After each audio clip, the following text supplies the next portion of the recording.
everybody! Second half, our doubleheader. Professor and the pupil started this bad boy off. 108 stitches. Baseball talk is gonna finish it. Am I loud enough? I don't know.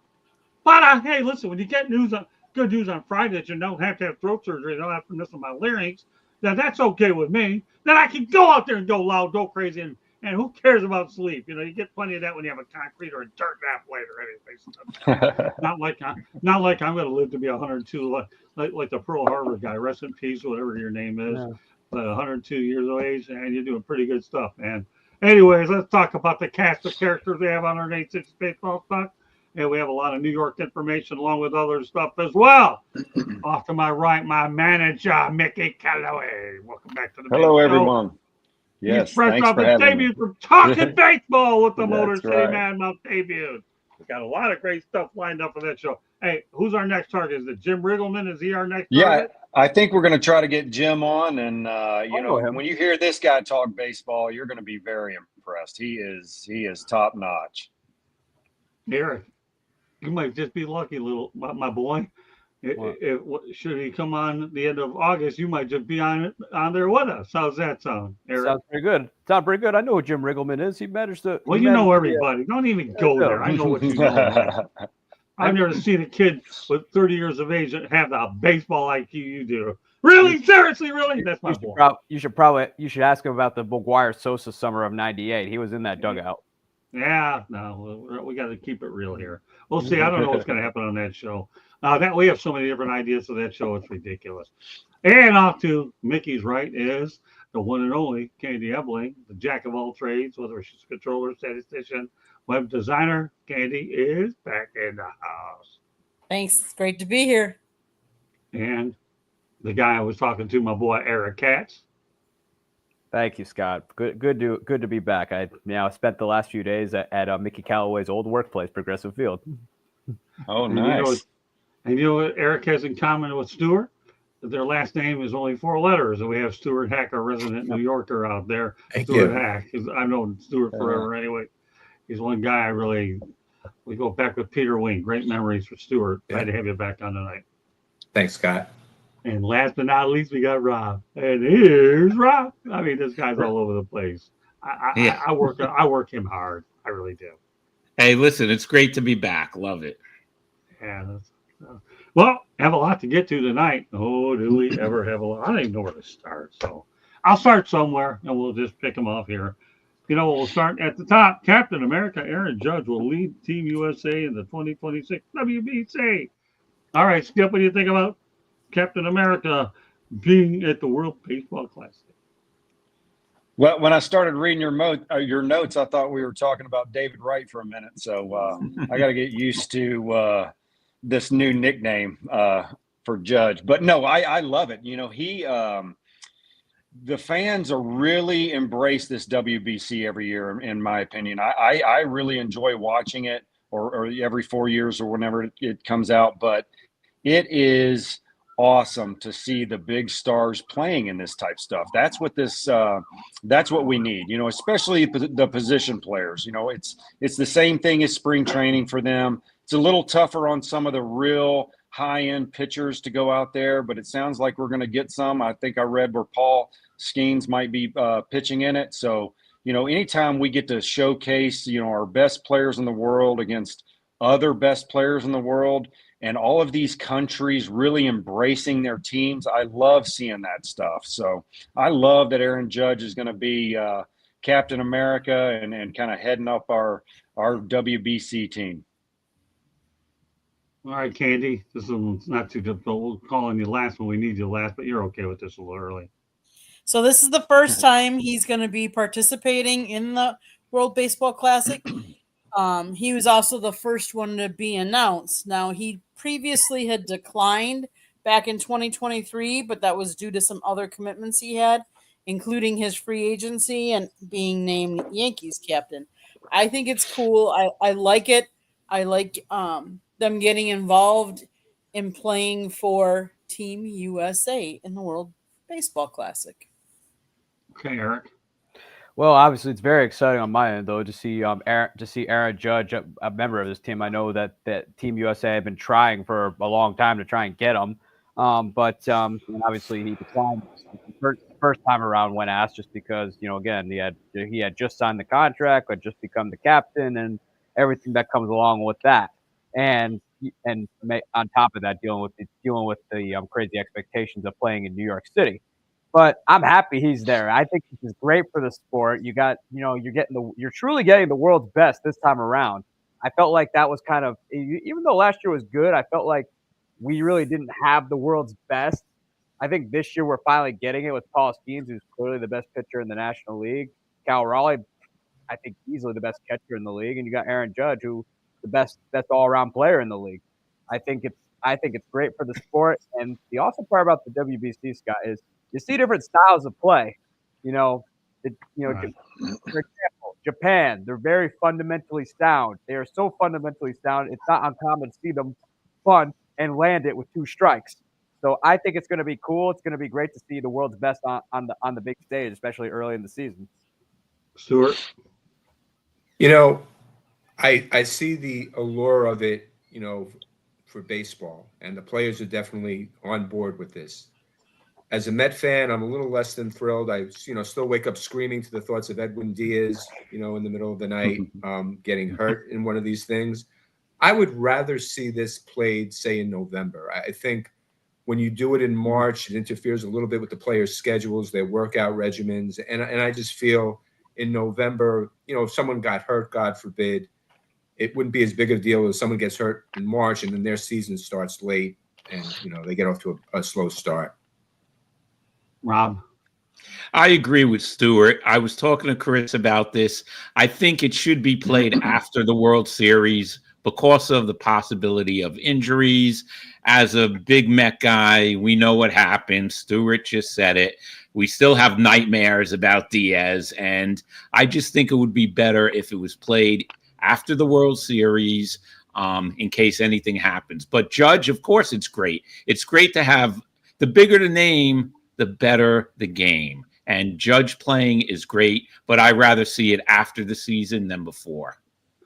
Yeah, everybody's point's well taken. I'm glad Aaron's going to be there, and I'm sure there'll be a lot more additions that we're talking about. Since everybody's talking about Paul Skeens, we might as well get to Paul Skeens. See, I'll tell you what, my skipper's already learning already to begin with. Anybody that can actually read my writing already deserves a thumbs up, because he doesn't complain. Everybody else complains, but he doesn't say nothing. He just complains. I used an AI software to read it, buddy. It's tough. Well, now we know. AI can do anything, though. Now I know he's getting good at this technology stuff. He didn't know this stuff earlier. We're trying to make him smarter, but okay. Hey, if you might as well pump my ego and say you can read it because nobody else does, and I get butchered up with anyway. But all right, well, so yeah, no, I'm glad Judge is going, and everybody talk about Paul Skeens. Yeah, he's going as well. He can't. If you're not going to win anything in Pittsburgh, you might as well at least try to win something. And he's won an All-Star game. Even though he didn't get the win, we actually talked about that a little bit Saturday on Talking Baseball. So, all right, Skip, let's talk about Paul Skeens. Here's a guy who has a chance to play with elite players, and this will be yet another opportunity, Skip, for him to do it. Yeah, I think just like Aaron Judge, this is great for baseball and the showcase of baseball to the world. These countries, they take this WBC very serious.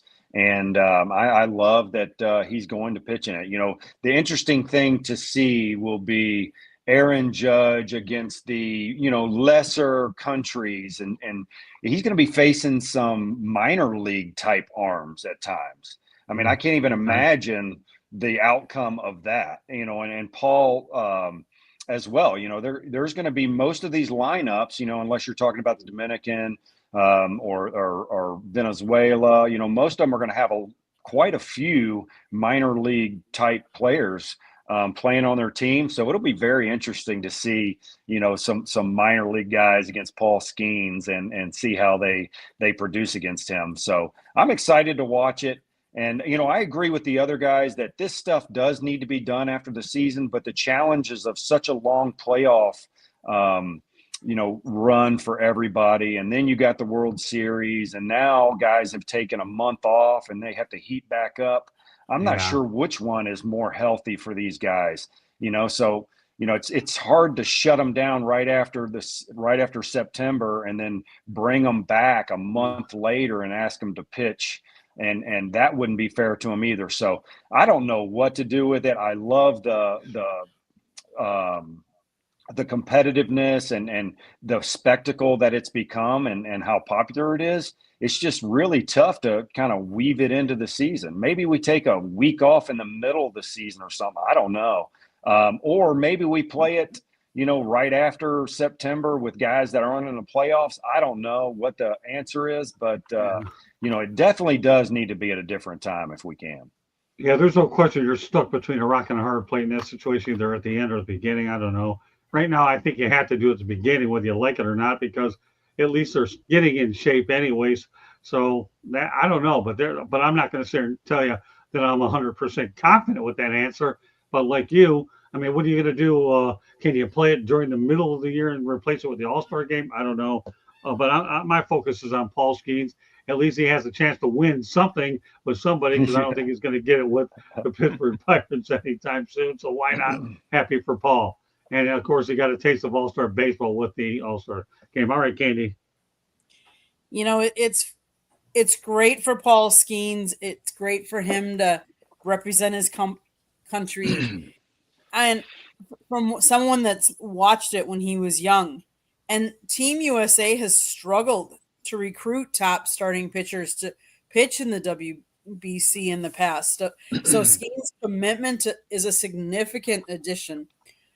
I agree that I don't know, and I don't know if there is a good time, because once you come around November, you want to rest up. You got to give your arm time to rest off season. Let's face it, in hockey they did the Four Nations instead of the All-Star game, and that was a big success. Do you do something like that for baseball? Give like Mickey, how like you were saying, a week off or more, so you could play something like this? I don't know, and I don't know what the answer is. But part of it is yes, you can get injured in March. You can get injured anytime. You can get injured walking out the door. Like I mean, if you're gonna do something like this, you got to commit to it fully. And I like it. I like that there's a way for them to represent their country. I just don't know when the right time would be. Okay, Eric? Scott.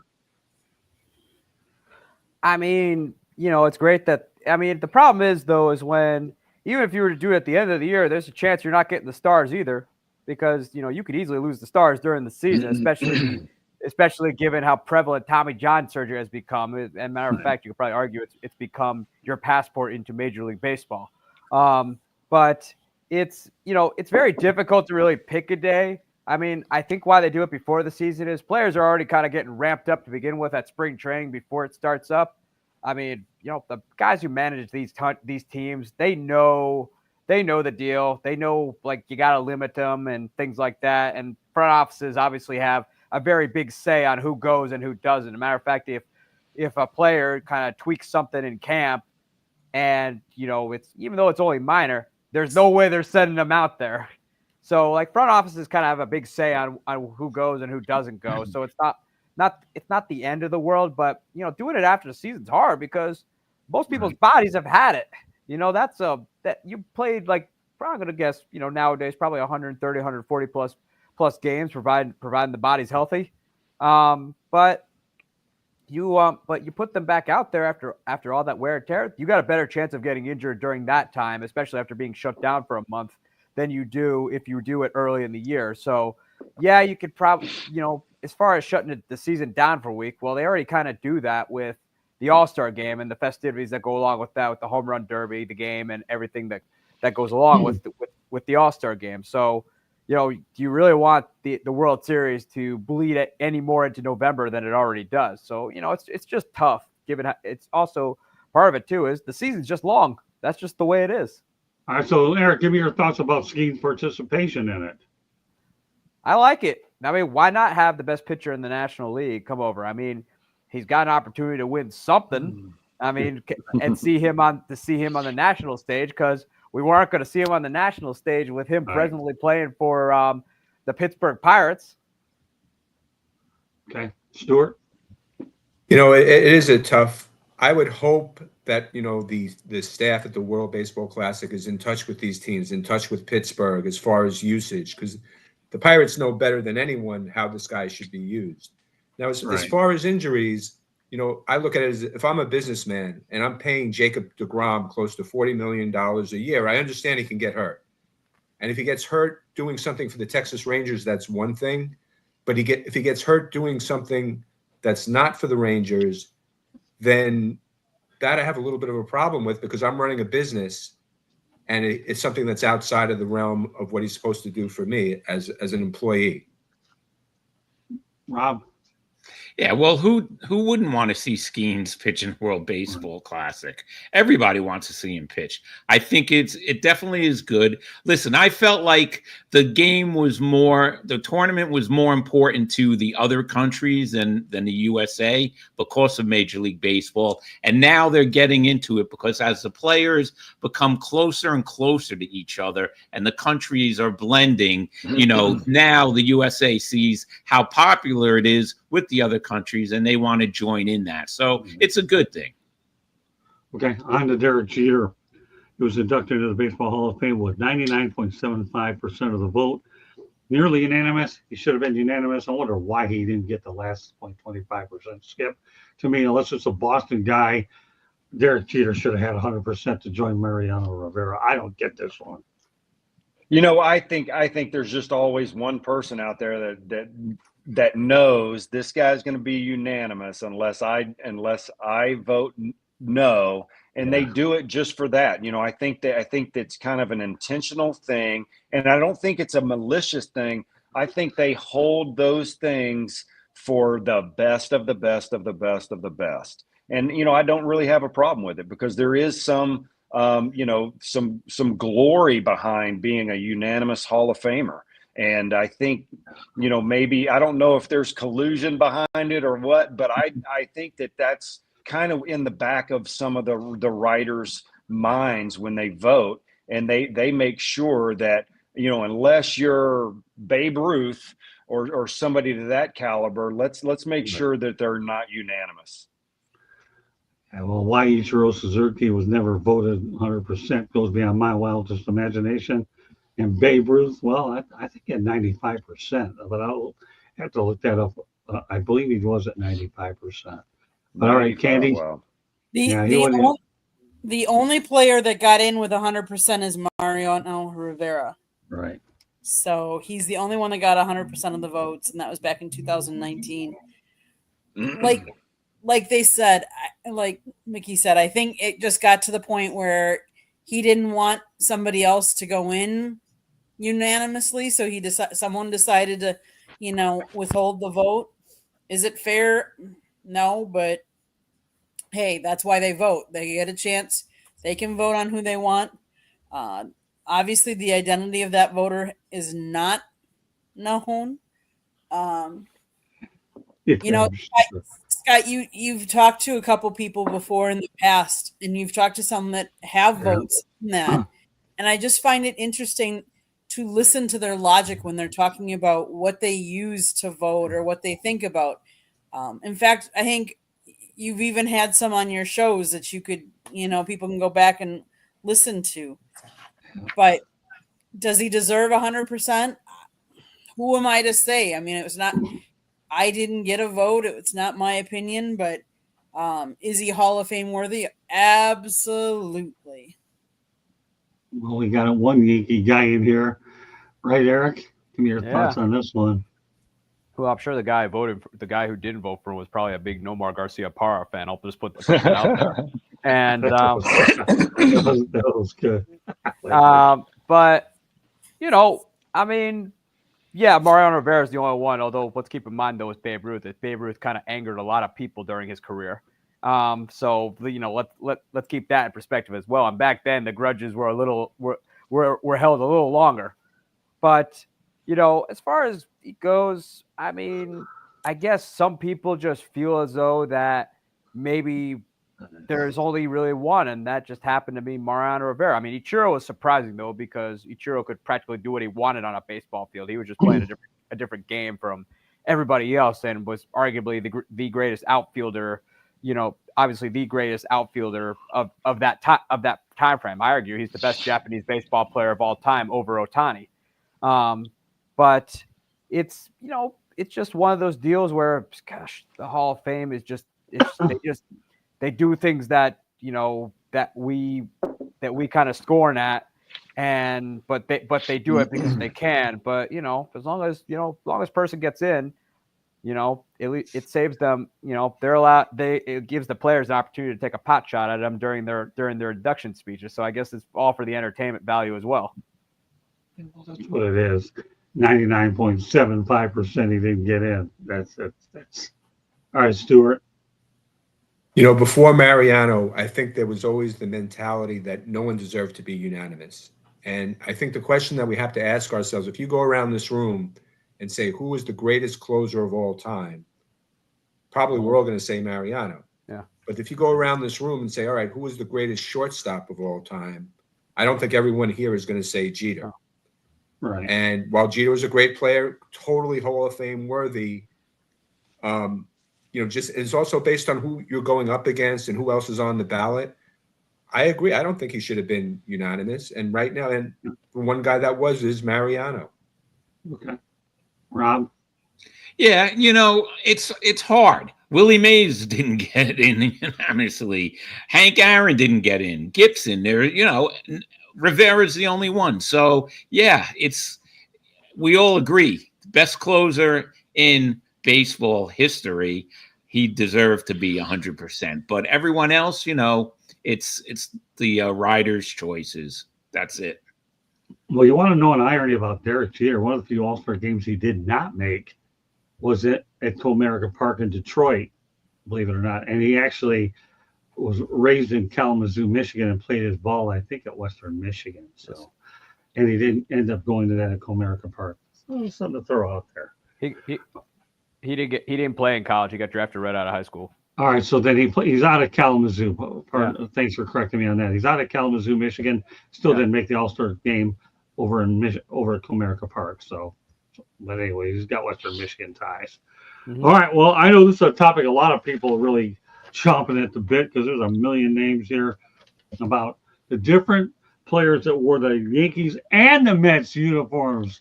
So I know we could sit here and go off the list. So let's not turn this into a marathon because we still have a show to go.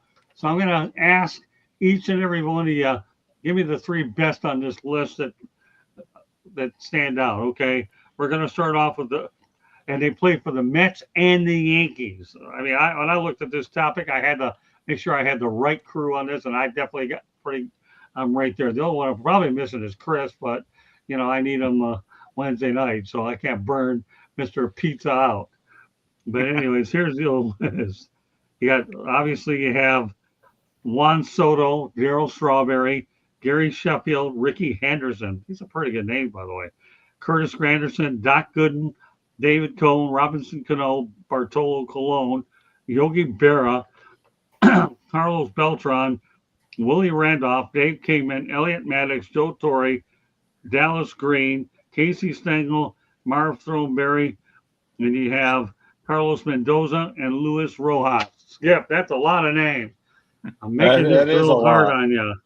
So give me the three guys that, I guess I'll just say the three players that stand out in this group is a better adjective for it. Yeah, I mean, I think Beltran stands out for me. I really loved watching Beltran play, and these are more my personal preferences of, seeing guys that I got to see. This is all about personal preference. Obviously, Soto, you have to name Soto. Soto is a fantastic hitter. I mean, when he would come up to the plate in Washington and we had to pitch against him, it was just a nightmare. So I really love the way he stands in the box and swings the bat. But I'm going to go one that's not on the list because he's one of my favorite guys ever, and go with Todd Frazier. Yeah. Okay. This guy, I mean, what a leader, always comes to play. I'm not even talking about numbers. I'm just talking about just a baseball player that comes to the field every single day with enthusiasm and is a leader and goes out there and tries to play the game the right way. And I'm a huge fan of Todd Frazier. All right, Candy. Yogi Berra, Doc Gooden, and Daryl Strawberry. Going Okay. with some different names. Yep. All right, no problem. Eric? Oh boy, I mean, you have to go Juan Soto. I mean, the guy's got a keen eye in the batter's box, probably the best batter's eye you can ever see. Curtis Granderson, loved him with the Yankees. It's too bad that we weren't able to bring home a championship with him, because he was one of he was a guy I liked, but always just ready to go. I mean, that's just how he was. And I'm gonna say Dallas Green. The funny thing is too is when he managed the Yankees, that was the only place he got fired from by you guessed it, George Steinbrenner. That's good. All right, Stuart. Okay, so the three most interesting names I want to put out there. So Casey Stengel, without him, he was the original Mets manager, and you almost could group him with George Weiss, the general managers. Coming from the Yankees and trying to give the Mets some credibility, a young franchise, that would be the first name. Second one, Elliot Maddox. So what I find interesting about this is Elliot Maddox, while playing for the Yankees, who were then playing in Shea Stadium while they were renovating Yankee Stadium, got hurt in the outfield, ended up suing the Yankees, the Mets, Shea Stadium, and then ended up playing for the Mets a few years later. And the last name is Dave Kingman. And what I find interesting about him is in 1977, when we had 4 divisions, Dave Kingman played for 4 teams, 1 in each division. He started with the Mets, got traded to San Diego the same night Seaver got traded, then went to the Angels and finished the year with the Yankees. Okay, Rob. I'm gonna go with my heart. I mean, of course, you got to say Soto, but I'm gonna say Doc Gooden, Strawberry, and David Cohn, because George Steinbrenner just wanted to piss off Met fans by getting these guys after they had their glory years, except for Cohn, obviously, with the Mets. So those are the guys that I'm going to say, because Steinbrenner just wanted to piss us off. Well, that's why I brought this in here, putting the name game in here. And I'm going to go with 3 people that most people would probably think. I like Gary Sheffield, for crying out loud. I like Gary Sheffield and Ricky Henderson. Ricky Henderson played for everybody. Why not have him with the Mets? And Curtis Granderson is one of the nicest guys on the planet. I actually had a chance to interview him when he was with the Milwaukee Brewers. So I got to put the Grandy man in there. And of course, Stuart did mind mentioning Marv Throneberry, so we have to put him up there. I don't know why you put him up there, but give me the explanation while we're talking about him, Stuart. But how many did I put up there? But I'm going to go. My main choices are Gary Sheffield, Ricky Henderson, who played for everybody. Rest in peace, Ricky.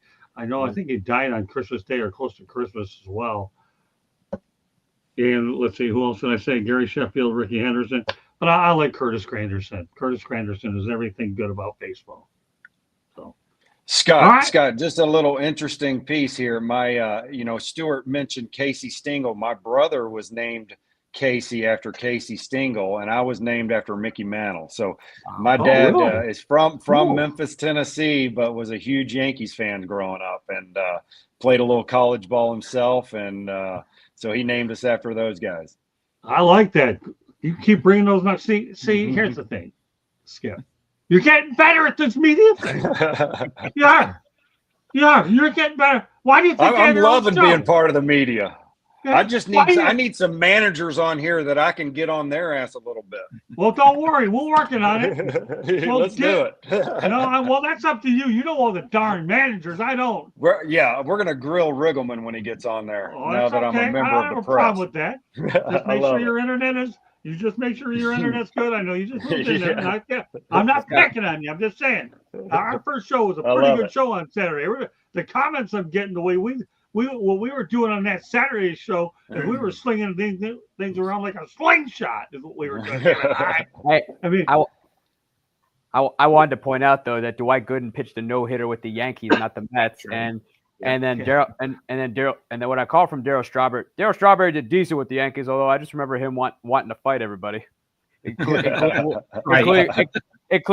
one Armando Benitez, who he squared up. He squared up with it in the away team's dugout and gave him a whack. Let me tell you something though. George Steinbrenner really liked Dwight Gooden and Daryl Strawberry. He took care of those guys, even though they were having all kinds of problems. He took care of them. George Steinbrenner, and I interviewed the guy another lifetime ago. And the one thing I learned about George Steinbrenner real quick, and I was a type back then, Skip. I'm telling you, I was young, wrong, whatever. Is I asked him all the easy questions early, okay? And then when I got to the managers, he got rid of me as fast as he could do that. But I didn't care because I got what I wanted out of him. But I don't feel so bad because he did it to Ted Koppel too. I didn't care. I was young, but he's a nice guy. He just wanted to go out there and talk about managers. He got rid of them faster than he got rid of PR guys. PR guys only lasted a year or so. I get it. I really totally get it. But that's why I brought this topic out there, because it's called name dropping keeps falling on my tongue. No, you don't want me to sing because I've done that before. I don't want to have Candy pull out any more of my songs there, because only Rob knows how much I like to sing, right, Rob? Rob knows what I'm talking about. How many times I got that man laughing? I made your own kind of music. All right, well, you know what? We're changing the narrative to the Detroit Tigers. Why? No, not because they're beating the Astros right now in the ninth inning, 10-0. Although the Astros have a man on second, they're playing batting practice at Comerica Park. We're going to talk to a guy who played an awful lot of batting practice. His name is Tyrus Raymond Cobb. On May 13th, 1911, Ty Cobb belched the first grand slam of his career at the age of 24, people. And I know Skip loves it when I come up with these stats, right, Skip? Tell me you like these stats. I love them, especially when you bring them up for my birthday. My birthday's on May 13th. I saw you have a few today for May 13th. So, okay. and I knew you were going to be plugging Ty Cobb this week. I mean, we all knew that was coming after our discussion last week. You just keep on plugging. Pretty good. He's getting to know me pretty good. Yeah, we go back to Port St. Lucie. I was grilling him anyway, and he stood there and took him. And now he gets it all the time. And we got to pose this question to Stuart. Stuart, best player of all time, Babe Ruth or Ty Cobb? Who's better, in your opinion? Best overall player? Are you asking me because you figure I watched them play as a child? No, we had a debate last week about Stuart, this. You better get it right. I'm going to go with the Babe, because I think the Babe. Well, come on. The Babe did a lot for baseball. He was in the big market, New York. He put the home run on the map. I'm having a bad one. This is a Fred Sanford moment. Stuart, how could you? What? Well, let me finish. How could I? But while you anoint this guy, Ruth first, okay, had 8 home runs, 24 triples, 47 doubles, 248 hits in that 1 year, 83 stolen bases, okay? I'll bet you Babe Ruth had 83 beers, not stolen bases, and a batting average of 419, and his plate appearances of 656 and 146 games, and they're still giving it to Babe. Oh, come on. The only thing Babe Ruth has is a candy bar named after him. Baby Ruth. That incidentally was named after President Cleveland's daughter, not Babe Ruth. Oh, really? Don't ruin a good analogy. Come on, that's a good analogy. How did I get on this? I don't care. I'm having a blast. It's okay. It's okay. When your throat surgeon says you don't need throat operation to take care of my voice, and that's a new lease on life. Okay, very good. So everybody, I'm not being silent that fast. No way, man. No way. But you're asking this guy to come up with the stats. I didn't even shoot off these 83 stolen bases. I'll bet try to get Babe Ruth to go ahead and steal 83 bases. Not with the amount of beer that he had. No doubt. Yeah, all right, but you know what? Maybe his designated runner or whatever back at the end of his career, he could have stolen 83. Yeah, well, I'll tell you one thing though, Skip. You're really getting better at this broadcasting thing. Hey, Scott, it's hard to steal when you're just rounding the bases in a slow trot, hitting homers. Ty Cobb was a better hitter. He wouldn't have stolen so many bases. Yeah, well, remember one thing about Tyrus Raymond Cobb. Number one, he didn't have a number. Number two, if you pissed him off, he'd take those. He would sharpen those cleats, and I tell you, he would go out there and make sure it was a bloody spikes mess. First. That's right. Oh, I remember. Yeah, I know a lot about the history of this game. I feel bad for the guy that I had to deal with on a Friday night, because this guy, if he gets me on a night where I'm having heavily caffeinated, This is gonna be a boxing match that'll look like Mike Tyson against Peter McNeely. I can tell Rob and Chris right now. Oh God, now we're really as if we were promoting. Now we got Mike Tyson and Peter McNeely. Who's Mike Tyson? Well, I'll bite his ear off, or that's the one where he bit a Holyfield's. Oh, whatever. I had Holyfield. So anybody else talk about that?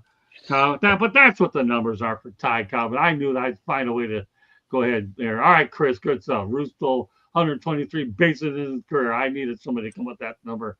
Good job, Chris. 123 in his career. And Cobb had him at 83 that one year. I rest my case.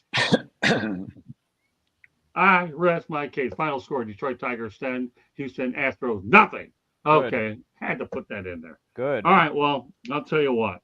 We're going to go from Ty Cobb, who stole bases, to Max Scherzer, who stole a lot of money. Okay. I'm telling you, this segment is exactly what this is all about.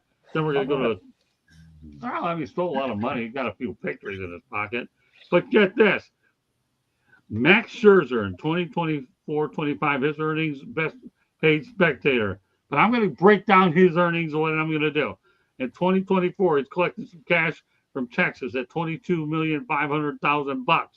Oh, the New York Mets were willing to contribute too at $36 million. Oh, good stuff. Let's go ahead and donate to the Scherzer Fund.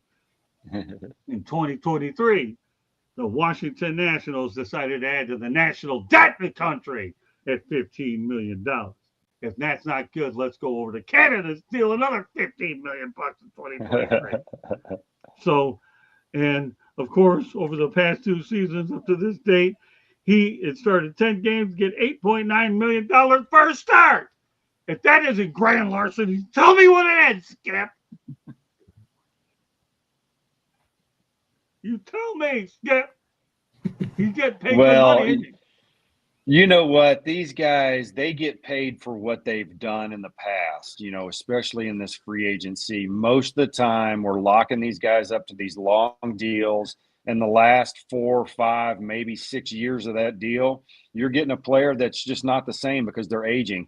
And what we're seeing and what we've always seen with this is these guys get paid for what they've done before they sign these big contracts. And these teams are okay if they have just a solid 4 or 5 years left, and they'll give them 10 to 12 years. And they seem to be okay with that because they think that it'll be worth it for those first 4 or 5 years of the contract. So, he deserved the money. He's earned it. That guy was a beast of all beasts when he was in his prime. And, that's just how this game works. I wish it were different. I would really like to see everybody get a base salary. And then when you do whatever you do that year, maybe you can make up to $30 million a year if you're putting up those kind of numbers. I would love something like that. Let's give everybody $2.5 million, and then if you earn $30 million, you earn $30 million.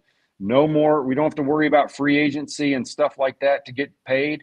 If you're a rookie and you earn 30, then you get 30. I love something like that. I know that will never happen because of our amazing collective bargaining agreement that we have, and our players union is so strong. But I would love to see something like that. I think you'd get a better product on the field on a daily basis, and you wouldn't see these guys, just collecting paychecks when they're on the downside of their career. Great point, Skip. All right, Candy. Let's face it, we all want to be Bonnie Vanilla and keep getting paid for years and years and years. Why not? I mean, but kudos to him. Max was a very good. It's still, he was a very good pitcher. He had his highlights. He had his really good years. So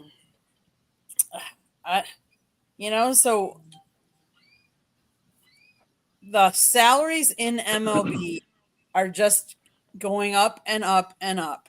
It's like all of the major sports, though. They're all getting paid a lot of money to play what most people would say is a boys' game, especially MLB. That's just something that we've always talked about. But kudos for Max. He's a good pitcher. I haven't heard he's got Scott Boras as his agent either. Mm-hmm. All right, go ahead, Eric.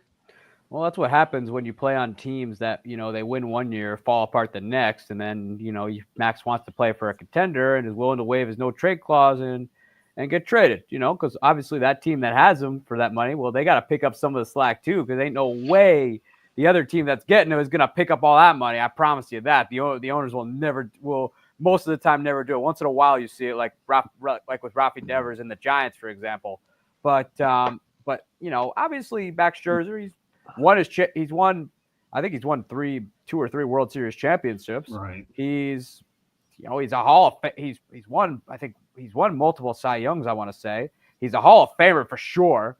And at this point, he's just playing the game not because he has to, it's because he wants to, which is always great to see. And the fact that he's pitching into his 40s without a major injury is in a while, it's pretty good. But it just comes with the territory. I mean, I know some people want to talk about having some NFL style contracts where you got the base salary and then you got the bonuses that could feed into that, where it's going to cost the owners less and the players actually have to really earn their money. But it'll never happen. I mean, the reason it happened in the NFL was the NFL had, they didn't have free agency before. They had Plan B, but that was nothing compared to what this is now. Right. Where it's actually, believe it or not, in the NFL, free agency is not that old. But the point I'm trying to make is, back then it was new ground and the owner and the players had to give to get at the time. But right now baseball has had a system in there for so long that the players like that there's no way they're going to give it up. But that's another story for another day. But it just comes with the territory. I mean, Max played on some championship winning teams that unfortunately they weren't so good, and Max wants to play for a winner, so he went where they were winning, and that is the definition of an astute businessman. Yeah, astute businessman. Might as well put him in the Kirk Cousins category as well. Not nearly as talented. Yeah, George, I already went ahead and got the score up, but you're a little bit behind the 8 ball there. Okay, but 10-0 at Comerica Park. Okay. But anyways, go ahead, Stuart. I think at this point, Scherzer is just trying to cement his legacy. I think he wants to go out on a good note, and that's why he continues to pitch. Kudos to his agent for getting him that money. Maybe he can get 2 eyes that are the same colors. Right. I didn't know about that. The big question with Max, I think, Scott, you think he goes in wearing a Detroit Tigers hat to the Hall of Fame? No, actually, I don't. No. What hat do you think he goes in wearing? Gosh, not that one.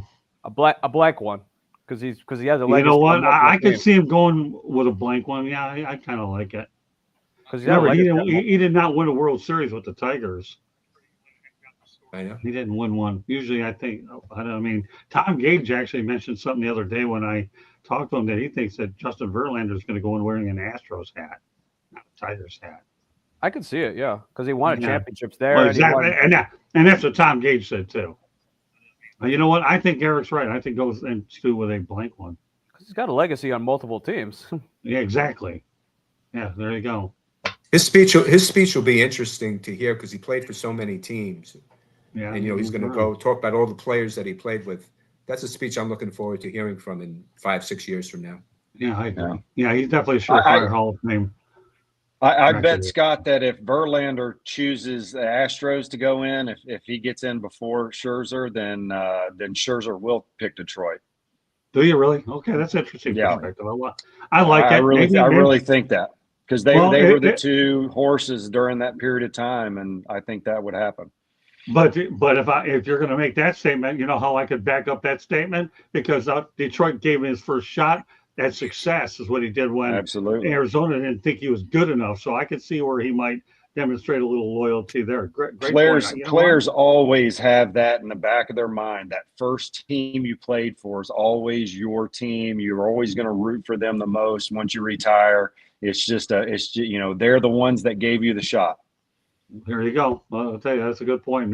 Now you might be convincing me he could go in with a Tigers hat if it's not blank. Okay, well, Rob, I'll give you the last word on Scherzer. You know what Mickey said, they're getting paid for what they did, and they deserve it. The way the contracts are going now, the back ends are going to be bad. What do you think the back end of Soto's contract's going to look like? He's going to have a great career. Yes, he is. He's going to set records. If he doesn't opt out, he'll set records with the Mets, but the back end of that contract is not going to look pretty. Okay. Fair enough. I like what everybody has to say on this one.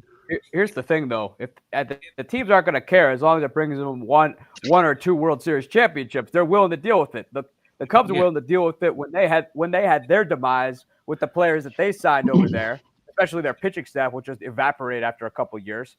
But they won a championship out of it. So as long as you win the championship out of it, who cares? Fans are willing to deal with the end. Okay. All right. Well, you have the final word on that topic.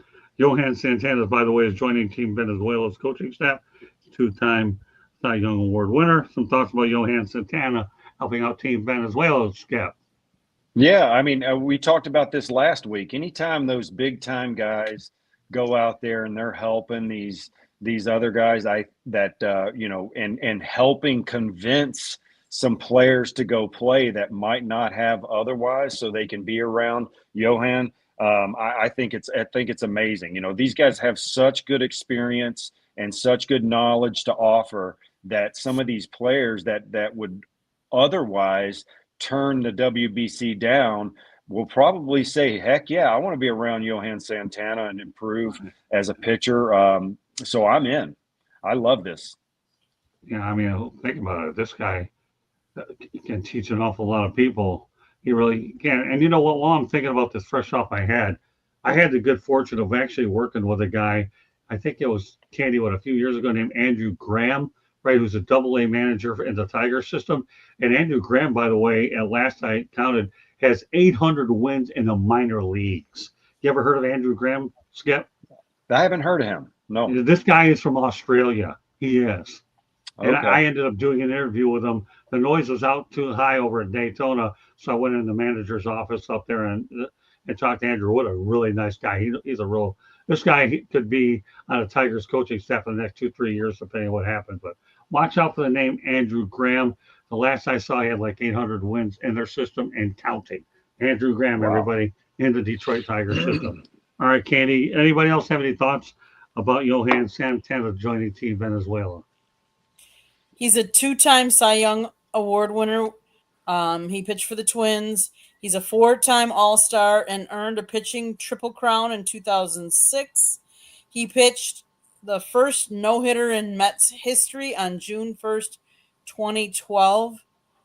I mean, I love when these guys pass on their knowledge within the game, even if it is not for the USA. I mean, he's originally from Venezuela, so it makes sense. Kudos for him. Hey, Scott, could I tell a quick funny story? Yeah, hold on one second. Candy, Okay. do me a favor. I want you to go ahead and Google up Andrew Graham right now in baseball and see how many wins he had. When I interviewed him, he was with the Lakeland Flying Tigers. Okay, go ahead, Rob. Okay, so of course I waited my whole life to see the Mets pitch a no-hitter. How many times did they come close? Seaver, Gooden, whatever. So what happens? I am in Switzerland and he pitches the no-hitter, and I find out the next day. Oh, so no. I couldn't see the game till I came back to the States. Oh, wow. Well, it's funny you talk about international travel. When we went on this last trip here, I'm not used to being so far ahead on the clock where our games are starting at 11, 12 o'clock at night. Everybody else is on the East Coast at their normal time. That took a little getting used to. Oh, yeah, really, definitely. I never dealt with that. I said, wow, this is pretty weird. The closest thing where I had to move the clock forward was Aruba. That was 1 hour. Now you go across the pond, you're about 5, 6, 7 hours. That's a different animal in some cases. So how many pitches did he throw in that no-hitter? Do we know? Is it 148 or something like that? Did he get up that high? I think it was pretty high. I mean, he was never really the same after that. Yeah. I mean, that really hurt his productiveness after that for sure. Oh, well, Candy comes up with anybody else everything to say about Johan Santana? Yeah, I remember I remember him. He was the best pitch. I remember him being the best pitcher in baseball for a little while there. And obviously with the Mets, I think the no-hitter is his body was already falling apart. I think the no-hitter was his last hurrah, and then the body just collapsed on him. But, good for him for coming back. I mean, a two-time Cy Young Award winner, a multi-time All-Star, and a guy who's pitched a no-hitter, who wouldn't want to be around that? Especially those guys who are playing minor league baseball trying to make it to the show. Why not learn from a former Cy Young winner and an All-Star to up their game and potentially maybe earn a call-up? I think, as a businessman, I think he looks at it as a networking opportunity. I think he might want to get back into baseball, maybe being a pitching coach within the minors and then the majors. And this is a good stepping stone both for him and Team Venezuela. Okay. I'm going to talk about something about Juan Soto, and when Candy, you come up with that information about Graham, let me know.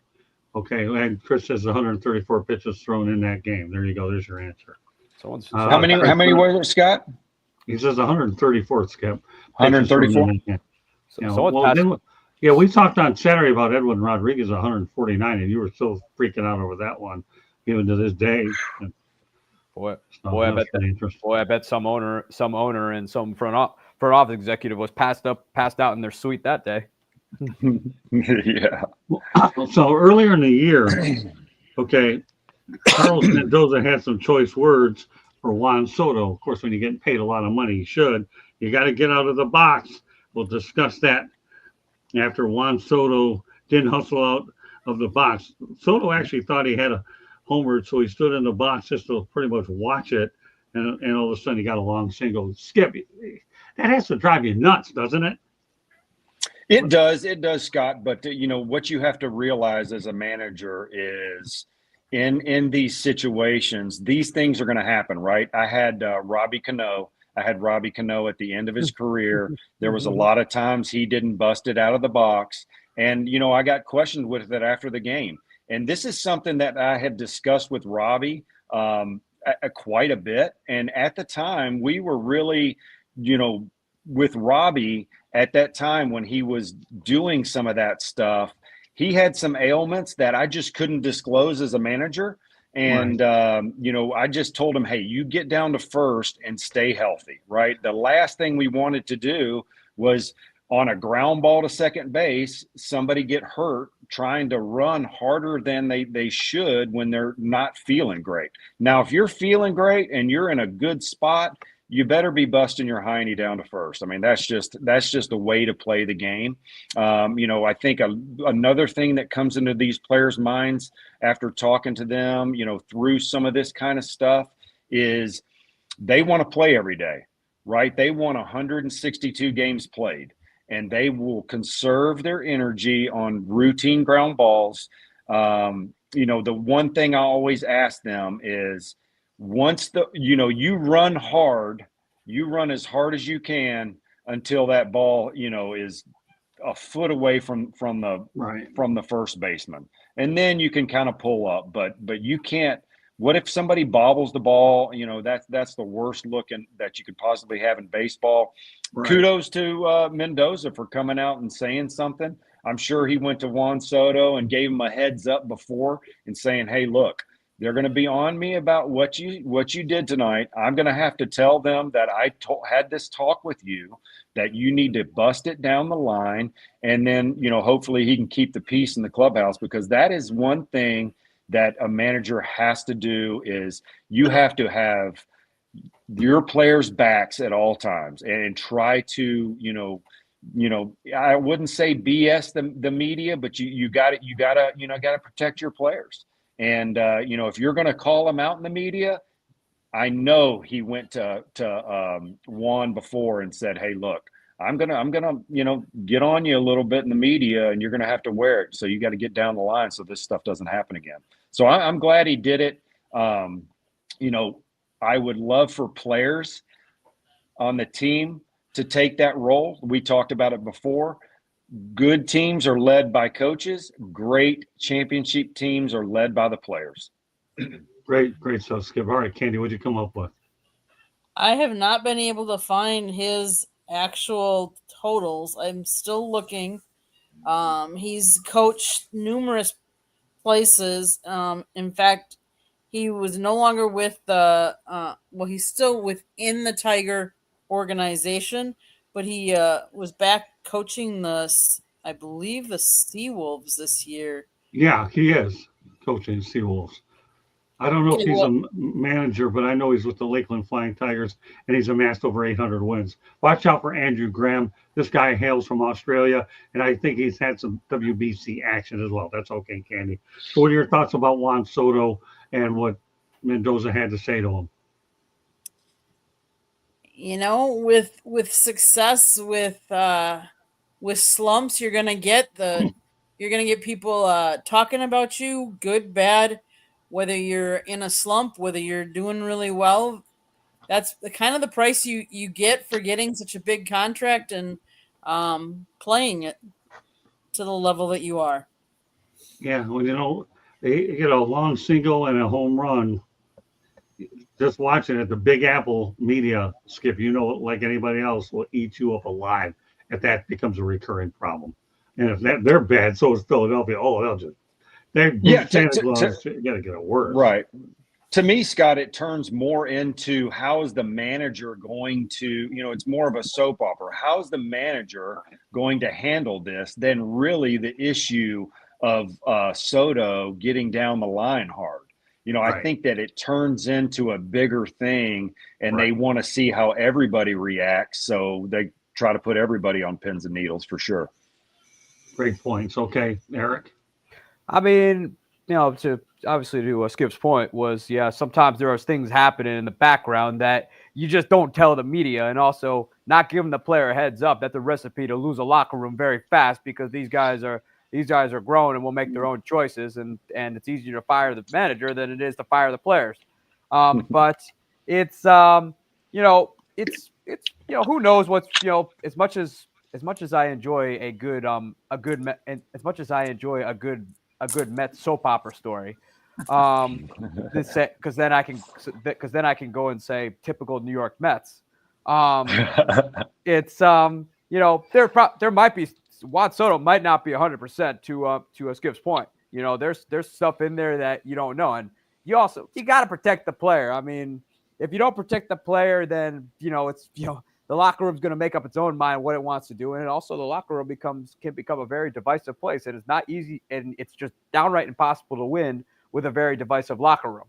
And unless you want to be Tony La Russa at the tail end of his career with the White Sox, the second time around, you got to be there for your guys, and you got to give them a heads up when you got to say something. Otherwise, that player is just going to keep doing it, and he won't listen, and that's how games are lost and people get fired. Stuart. Like it or not, Soto is supposed to be a leader on this team. And sometimes you lead by example. And they have some young players who are watching both how he reacts and how the manager reacts to everything. So I think he's got to get used to being in New York. I don't think he's ever been in a situation where he was a top dog. And, he was either on a mediocre team and was a star, or he was on a better team, but there were other guys there to kind of pick up the load. And now with this contract, even though they have Alonso, they have Lindor, none of those guys have $750 million, $755 million, whatever it is. And I think he's got a responsibility, and hopefully he gets it, because he's got 14 more years after this, if he doesn't opt out, to show. So this year, I mean, he's had an okay year. He had a great June, but he hasn't really shown leadership qualities. And I don't know if that's what the Mets were thinking when they signed him, that he would show some of that too. But it's more than just putting up big numbers. Anyone can put up big numbers, but what you do in the clubhouse, how you react, how you hustle, your work ethic, all that you take that into account. And that's whether you're successful or not. Okay, Rob. Yeah, see, I think, and I remember that at bat well. I think that it's, it was the timing. It was when people were saying, it doesn't look like he's happy on the Mets. He regrets signing with the Mets, all that BS. He doesn't look happy. So I think it was the timing. And I think because you're under the microscope in New York, it's made a bigger thing. Mendy handled it pretty well. It was handled the way it should be handled. And listen, the guy is still having an excellent year. It's just he's his year compared to last year with the Yankees. He has a lot more solo home runs this year, so he's not getting as many runners in scoring position home. That's one of the things. But I think Mendy handled it well, and it's just one of the things. He's paid so much money, but I don't think the Mets paid him to be a leader. They paid him for what he could do with the bat. They got Lindor in the clubhouse for that.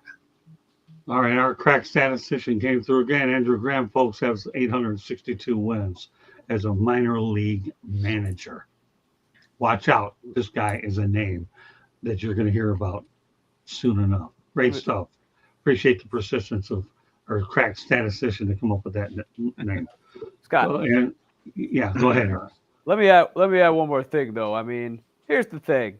Juan Soto, if this is kind of the trajectory of Juan Soto's career. He's in Washington. He's playing for some, aside from that World Series year, his rookie year, he's played on some mediocre to bad Washington Nationals teams.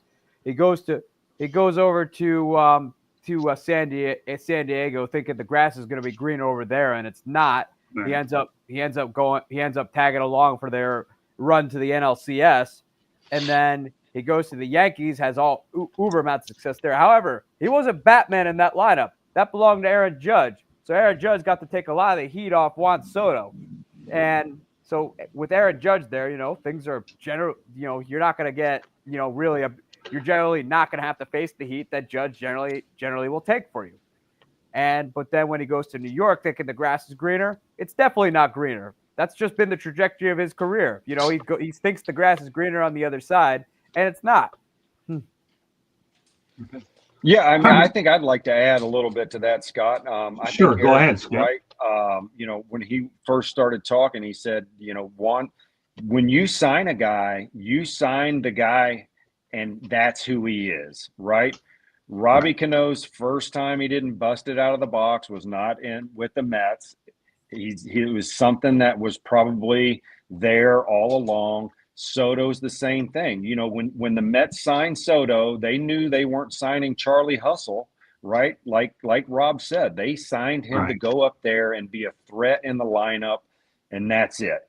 Just because you give him all the money, he's not going to change what he does because you signed him to be the player that he already is. So he's going to be the same guy. And, it's just a different situation when you get in New York. If you don't run in Washington, nobody's going to say a thing, right? They're going to, maybe one writer might mention something, and it probably won't even be a question about it. But when you do it in New York, it becomes a thing. But he's just going to be the guy he is. He's not going to be running 4 flats to first base. That's just the bottom line.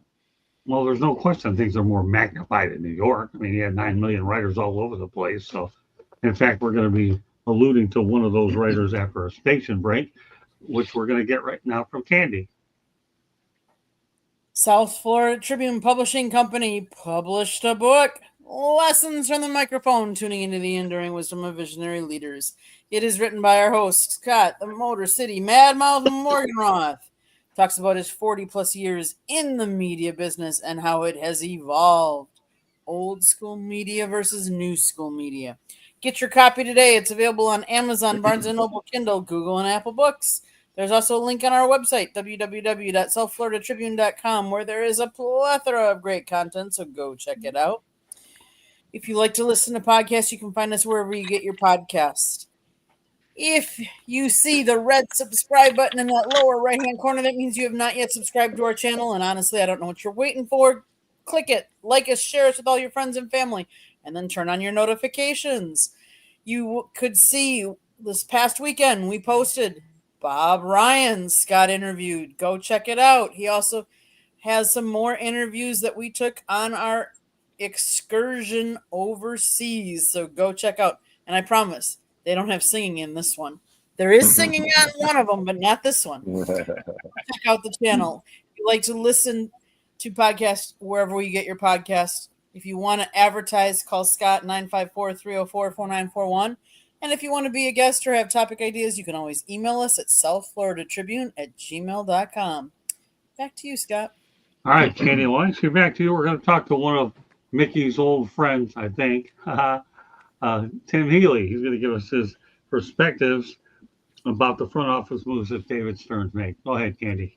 Okay, let me share my screen here. Let me get to that one. And then Steve Cohen has got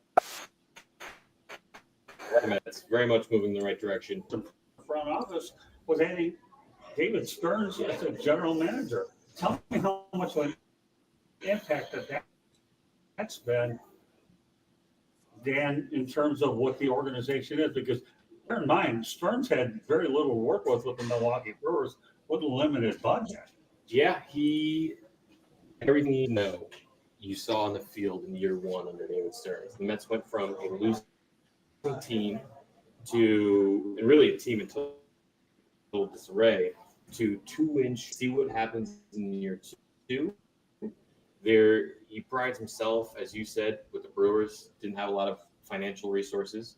With the Mets, he does. That allows him to get a guy like Sean Manaea, Juan Soto, Pete Alonso, guys he never would have signed with the Brewers, and make some of those shrewd, lower-cost moves like Jose Iglesias last year, maybe Griffin Canning this year, Clay Holmes. That's a big project. We'll see where that goes, his transition from the bullpen.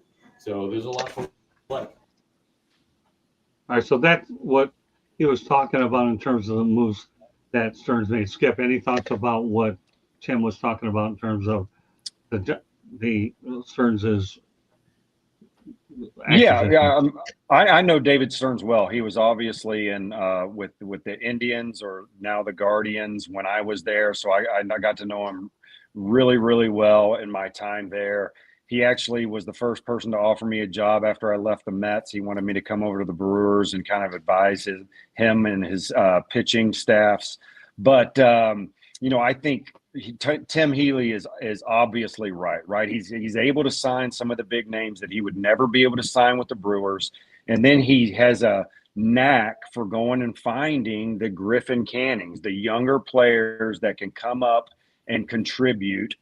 And I guarantee you, he's using a lot of analytics and spin rates and hop on the ball to try to evaluate, hard hit balls, try to evaluate the right players to bring in that he projects will have better success than they did at their previous place. But one thing that I think Healy kind of missed out on here is David Stearns is building a culture there. This is what David Stearns does. He builds a culture. He's doing everything right. He's feeding these guys the right way. I remember one of my biggest challenges when I stepped in to the Mets was, hey, look, we cooked great food there, but it was unhealthy. I mean, our ladies that cooked our food, it was the most delicious stuff ever, but you left feeling heavy and stuff like that. I guarantee you that the way they prepare, the way they recover has tremendously improved since David Stearns has been there. That's what David does. You talk about the secret to these Tampa Bay Rays, the Brewers. They can't pay all the money in the world to all their players. So what they do, they put it into research and development. They put it into recovery. They put it into nutrition, and they spend way more money than other teams on those type things to get the most out of those low paid players that they have. And now you give David Stearns an unlimited budget, and he's going to do some special things. I really believe in him wholeheartedly. I guarantee you, to all Mets fans, that he is taking these teams in the right direction. Is he going to win a World Series every year? No, it's very tough to do. But I guarantee you, he's putting them in a good spot to have the most success they can possibly have. Well, just so the recent transaction that actually happened, and I had talked to Mendoza about this during the pregame media availability when I was out there covering the Mets and the Marlins, was at that time they had signed a guy named Husker Brazoban, is what they did. He was with the Marlins. Well, now he's been recently optioned to AAA Syracuse. So that's a move that hasn't worked out. We may not have heard the end of Brazoban, but right now he's going to try to get himself straightened out in Syracuse what to do. All right, let's go back to Chris's comments. Soto did come up big in the postseason for the Yankees. Yeah, he did. The Mets are probably hoping he'll do the same for them. And then, of course, Soto, as a rookie playing for Washington and the World Series, batted 333. I like those numbers: 3 home runs, 7 RBIs, and 1178. I guess OPS. I'm not big on that stuff, anyways. But so Oscar Brazoban has been designated for assignment AAA. Anybody else want to add to the David Stearns comment?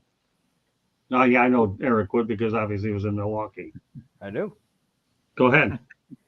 Well, I'll tell you what, though. I mean, I remember him a lot more in Milwaukee, and when definitely saw what was going on there. He developed 3. I mean, his fingerprints are all over this team now. That system's still moving. Matt Arnold was under him, and he still got that train rolling along to the tune of about 6 playoff appearances in the last 7 years. But he developed 3 ace pitchers, and they were all all-stars at the same time at one point. Freddie Peralta, Corbin Burns, and Brandon Woodruff. He also had Adrian Hauser over there too, who he turned into like a solid middle reliever guy who's he's starting to revive his career now. I believe he was doing it in Chicago, and I think they traded him. I can't remember where. But this man. I was under the belief, especially in 2021, this man could just find pitchers in the ground, dig them up, and turn them into really good relief arms. He did that with Jake Cousins, that year, he was all but forgotten in baseball. Next thing you know, he appears in 30 games for them, becomes one of their better high leverage relievers, and has a 2.7, and he has an earned run average of 2.70, and was a really key pitcher that year. He knows how to find these guys. He had Hunter Strickland, who was starting to look like the tail end of his career. Boom, revived his career, and he had he had an ERA of $1.73. So, this guy knows how to find pitchers. Like, he finds them in places that you will not even guess. I mean, he did it in Milwaukee. And now, obviously, in New York, he's got more money than probably just the Dodgers. But right.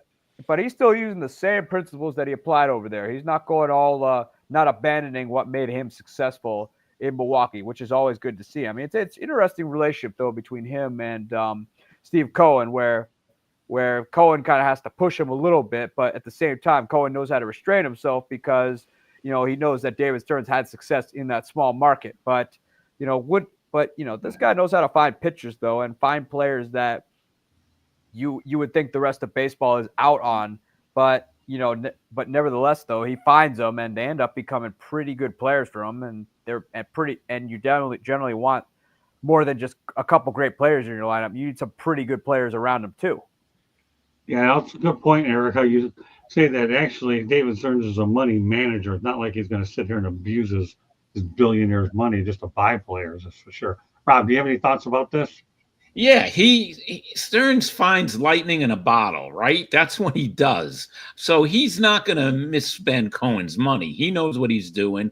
Cohen trusts him. But listen, have no mistake. If Cohen wants someone, and if Cohen and Stearns butt heads, Cohen's going to get who he wants no matter what. But right. It's a great – who has a better situation than the Mets right now? Stearns with Cohen's money. That's great. What about you, Stuart? I think, Met fans had to suffer through the Wilpons for many years, not spending money. And I think when Cohen came in with his deep pockets, the hope was there's going to be no free agent, none. They'll spend whatever it needs to be spent. And I think what we saw last year with the Pete Alonso, I don't think Stearns wanted to re-sign him. But ultimately, at the end of the day, Cohen made the decision to re-sign him, and they're going to have that same question likely at the end of this season. I think Met fans are a little frustrated with some of the bargain pitchers because I think it takes them back to the Wilpon years a little bit. Right. And they look at Stearns as a small market GM who maybe he thinks he's the smartest person in the room, and he hasn't proven anything yet. Right now, it's no guarantee they get in the playoffs this year. And hopefully they do. And I guess his success will be measured by the team's success at the end of the day. All right, Katie. Well, speaking of Carlos Mendoza, what do you have for me on that side? Can I get in on the David Stearns? Absolutely. Yeah, go ahead. So back September 21st, 2015, the Brewers named him as their next general manager, succeeding the retiring Doug Melvin. Mm-hmm. At 30 years of age, he became the youngest general manager in MLB, one of the youngest in history, and was 1 year younger than the Brewers star player Ryan Braun. Now, one of the things he did in his first off season, he replaced half of the team of the 40-man roster for the Brewers. Half. He is responsible for signing free agents Lorenzo Cain. He is responsible for executing the trade that brought Christian Yelich to the Brewers. Yeah. He also got Mike Moustakas, Curtis Granderson, who we talked about earlier. He did a lot with nothing. But let's face it, he was born in Manhattan, New York, so he wanted to go home. That's so kudos to him, because the Brewers' success stemmed and really started with him and his philosophy, and they've kept it going. So, and he did a lot with nothing, because let's face it, now he's got a much bigger pocketbook, whereas his pocketbook was much tighter, much smaller with the Brewers. Okay. Good points all the way around. Got a couple Wisconsin people. All right. Eric, you want to say something? I was gonna say the Wilpons did spend money. It just so happened they didn't spend it correctly. Take a year after the little choke job in 2007, which is standard for the Mets. They went out and spent $137 million, which was second to the Yankees at the time. And keep in mind, though, the payrolls were obviously a lot different then. That was a lot of money back then, obviously. Now that we have a little something called inflation. It just so happened that they stopped spending because they were smart enough to believe that they should entrust a fraud named Bernard Madoff to be their financial advisor, and the team became the first MLB team in a while to go bankrupt. So that is why they weren't spending money, because they had to go ahead and deal with a bunch of lawsuits and pay a bunch of people back. So that is why the Wilpons were not spending money, not because they didn't want to. It's because they were smart enough to believe that Bernard Madoff had their best interest at heart. Leave it at that. All right, Candy, let's go to the clip from the manager. Okay. Share screen. I want to talk to you about, we talked about Starling Marte earlier. Lindor had a pretty good game. Juan Soto, and of course, Pete Alonso. What are your thoughts on you're able to put those guys in the lineup every day? Not only does it provide you with a power surge, but don't you think that provides a lot of fear into opposing pitching staffs? Well, I mean, you're going to be facing a lot of teams that are loaded too, but for us to be able to, especially for me as a manager, to write your name on the lineup, it says that we got a good team, but we still, we got to go out there and do it. There's a lot of good teams out there, a lot of offense, teams with good offense, and we just got to stay healthy and keep those guys doing what they can do and see what happens. But excited about that. And one other question: do you feel that he's reacclimating? Do you feel his attitude is really refreshed? He's ready to have a big year. Yeah, he's ready to go. He's been the same guy since he, first day of camp. Spent the whole early last year getting to know him. Same guy. Guy that wants to win, knows what it takes to play. He's gonna do whatever it takes to bring a champion to the Cleans trail, so took the same trail. What are you looking forward to working with Juan Soto? Yeah, I mean, I'm excited to have him. What he brings to the team, to the lineup, to the guys in there. He's the guy that's proven, and we're excited to have him. So there you have it. So the bottom line is, you're certainly looking forward to Alonso. A little bit of footnote here. anybody can comment on it if they want to, but the main thing is this: we all know that Alonso is now the Mets all-time home run king with 254. The Mets went out of their way. If you're looking to try to entice them to stay, they got him a new Ford F-150. It's a way. It's a gesture. Hey, we still like you. We'll get you a truck to stay here. Nice way to appease him. But we all know he's going to opt out, and I don't think that they're able to tender him another offer because they did that a year ago. So he's fair game. So Skip, what's your take about that whole thing with Mendoza and the Alonso situation in general? Yeah, I didn't get to hear all of that. It was kind of breaking up a little bit, but Right. I know that anytime you can plug in a big power hitter in your lineup, you have to be thrilled about that. I think that Pete Alonso breaking the all-time Mets home run record was kind of an inevitable thing after his rookie season, hitting so many homers and setting the rookie record. So he's been a tremendous power hitter. You knew they were going to keep him because the fans love him.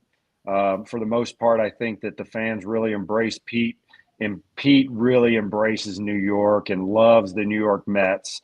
There's no doubt about that. Talking to him when I was his manager there, he loved the pressure. He loved the big time stage. That's what Pete loves. And you got to give him credit to be able to go out there for this long, set the all-time Mets record, and be that big bopper in the middle of the lineup for the last 6 or 7 years is amazing. Testament to who Pete is as a slugger. Candy? It's neat to listen to the manager and you be able to ask the questions of him, how he feels, how his team is about Pete. Pete's had a great career, and he continues to have success, and it's always good to see players have success. Eric? I'll, obviously during the offseason, Scott remembers it well. I was all over Pete Alonso's case. You could check out those articles at BellyUpSports.com. But obviously this year he's having a fine year. He's always been a great power hitter. I mean, hitting 50 plus home runs in your rookie year is hard to do, but he's doing it. And obviously he's a fan favorite in New York. And I think around baseball, they mostly like him, save for a few people here and there. And, this offseason is going to be interesting, though, because he's looking to cash in. He's clearly earned it. And, he's been having the best year he's had in a while. And, it's be an interesting offseason. I mean, glad to see that record was finally broken, that someone stayed around long enough to make that happen. But it's I'm happy. I'll give it to Pete. I'm happy for him. I've been his fierce, arguably one of his fiercest critics on the internet. I'm glad for him. It's great to see something like that happen. And the offseason is gonna be interesting though, because his agent is Scott Boras, and generally he knows how to delay an offseason and make it last longer than a rain delay. That's a great one. I like that one. Stuart? What I'm impressed with Pete is he's a hard worker. He sees weaknesses in his game and he tries to correct it. He came up, he was not a good fielding first baseman. He worked on it. He's never going to win a Gold Glove, but he's serviceable there. He worked on some stuff this past off season as far as a hitter, and we're seeing some of the results now. He's never going to be a 300 hitter, but he can give you 260, maybe 270. He's liked in the clubhouse, kind of a goofy guy from what I see. I would love for him to stay. I think he has more value as a New York Met than other teams in baseball. I think also I'm hesitant on giving him a long-term contract because he's on the wrong side of 30. His body type is such that I don't see him making a real long career. Like, I don't see him playing when he's 40, or at least as an effective player when he's 40. But as a Met fan, I hope they do re-sign him, even if it's at a shorter deal, maybe 2 or 3 years, with more money per year, going forward for next year. But he should be a Met, and he's the type of guy that you'd like to see a Met for life, like David Wright was. Okay, good points. Well, send it over to Rob. Yeah, well, I agree. I agree with Stewart. Definitely. He means more to the Mets and the Met fans. He loves the Met fans, like Mickey says. You could tell. They love him. Listen, he would have broke Strawberry's record faster if it wasn't for the COVID year. Which, by the way, Mickey, I think the Mets should have gave you that extra year, even though it would have been the COVID year. But if it wasn't for the COVID year, he would have. He would have broke Strawberry's record quicker, and all this other crap that's going on in New York about the Mets are making such a big deal about this home run record, it is really stupid just because it's 254 home runs. It means a lot to the Mets organization. And like Eric said, finally somebody stayed long enough to break Strawberry's record. All right, well, let me go to a local story, which is a really good story here locally. I won't spend a lot of time on it, but I like to acknowledge our local teams. This one is a Division II team that we have called Nova Southeastern University.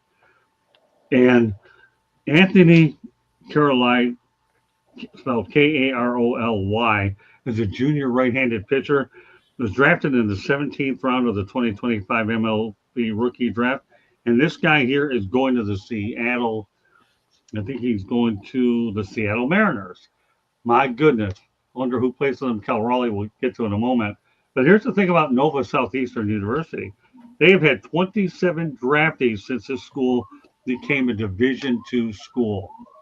27 draft choices as a Division II school. So more, I wish Anthony Curley real well. And it's always good to be able to take a story like this with a Division II school and put it on the national level and be able to acknowledge it. Skip, do you have anything really quickly to say about this one? Yeah, I guess I would ask, when did they become a Division II, school? When are all these guys getting? Has it been there for a while?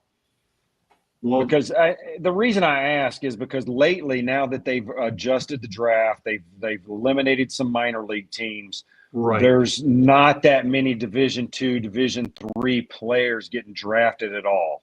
I think it's dropped like 85%. So that's very impressive that they're still putting out, that kind of talent. So obviously it's Florida. There's great baseball in Florida, right? You can play year round. So you're getting some players that probably don't get seen by other colleges, and maybe a guy wants to stay local and they're a really good player. But that's pretty impressive. That's awesome by the coaching staff to develop these young men, to give them a chance to go play pro ball, especially from a Division II school like that. I mean, the number that stands out here is 27 draftees since they became a Division II school is remarkable. And Curley obviously was drafted in the 17th round. So it's not like many years ago when they had to draft her in like round 30, 40, or 50 and be decent enough to be in the top 20. That's what's so remarkable to this whole story. Absolutely. Won't spend too much time on it. We have a lot of other things I want to get to, but I want to make sure we got this in here as well. A little Marlins note here, and that's this. When they faced the Dodgers this spring in LA, the payroll gap was estimated at around, get this, the Dodgers paid $406.5 million and that's what the gap is. They had $476 million, Miami $69 million. You talk about the difference between night and day. This is just one of those things that is indeed night and day. So the difference is $406.5 million. The Dodgers $476, Marlins $69 million. Needless to say, when we talked about them last week, they've really struggled in the last week, and now we know that they are pretenders. Just thought I'd mention that as well. Who's coming to play the Marlins this weekend? None other than the Toronto Blue Jays.